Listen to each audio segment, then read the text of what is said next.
Salam Bapak Ibu sekalian, dimanapun Bapak Ibu berada hari ini. Saya percaya keadaannya pasti dalam keadaan yang luar biasa. Kita bertemu kembali di dalam program Minutes of Change, menuju perubahan, menjadi pribadi yang berkenan kepada Bapa dan layak menjadi mempelai Kristus di akhir zaman. Renungan kita hari ini adalah mempertahankan iman. Ada yang berubah, ada yang bertahan, karena zaman tidak bisa dilawan.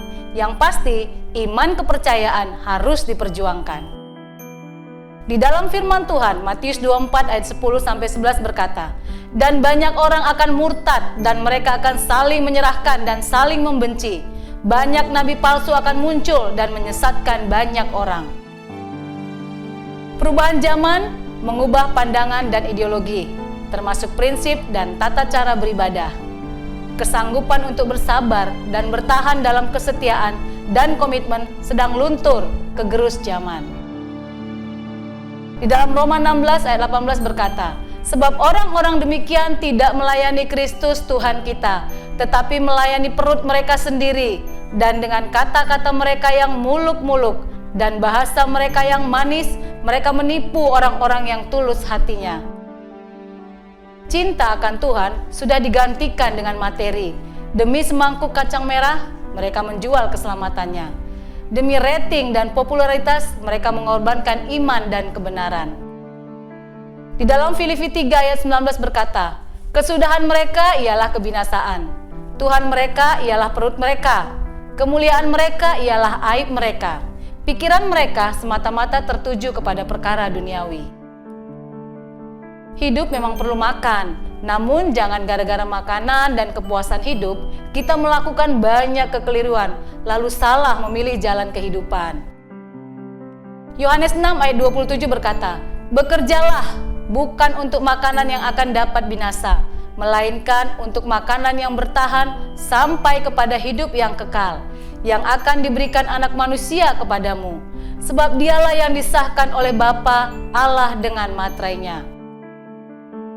Ubahlah tatapan mata hati kita kepada kekekalan, bukan kepuasan hidup. Dunia sedang menuju pada kebinasaan, tetapi orang yang bertahan akan hidup selamanya. Filipi 3 ayat 20-21 berkata, "Karena kewargaan kita adalah di dalam sorga, dan dari situ juga kita menantikan Tuhan Yesus Kristus sebagai juru selamat, yang akan mengubah tubuh kita yang hina ini, sehingga serupa dengan tubuhnya yang mulia, menurut kuasanya yang dapat menaklukkan segala sesuatu kepada dirinya." Agama tidak bisa menolongmu, gereja tidak bisa menyelamatkanmu.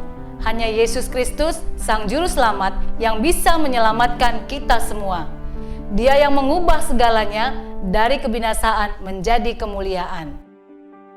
Di dalam Matius 10 ayat 22 berkata, "Dan kamu akan dibenci semua orang oleh karena namaku, tetapi orang yang bertahan sampai pada kesudahannya akan selamat." Mempertahankan iman memang tidak mudah, namun minimal kita harus tetap bertahan. Mereka membenci kita bukan karena kejahatan kita, namun karena mereka iri hati melihat gaya hidup kita yang penuh dengan sukacita dan damai sejahtera karena Kristus. 1 Korintus 9 ayat 27 berkata, "Tetapi aku melatih tubuhku dan menguasainya seluruhnya, supaya sesudah memberitakan Injil kepada orang lain, jangan aku sendiri ditolak." Latihlah mental, spiritual sedemikian rupa, agar kita tidak mudah bimbang dan goyah. Kuasai kebenaran firman Tuhan secara utuh, agar menjadi hidup di dalam kehidupan kita sehari-hari. Maka kita pasti akan memenangkan seluruh pertandingan ini sampai akhirnya. Demikianlah Bapak Ibu renungan kita pada hari ini. Biarlah hari ini iman kita tetap teguh di dalam Tuhan. Tuhan Yesus memberkati.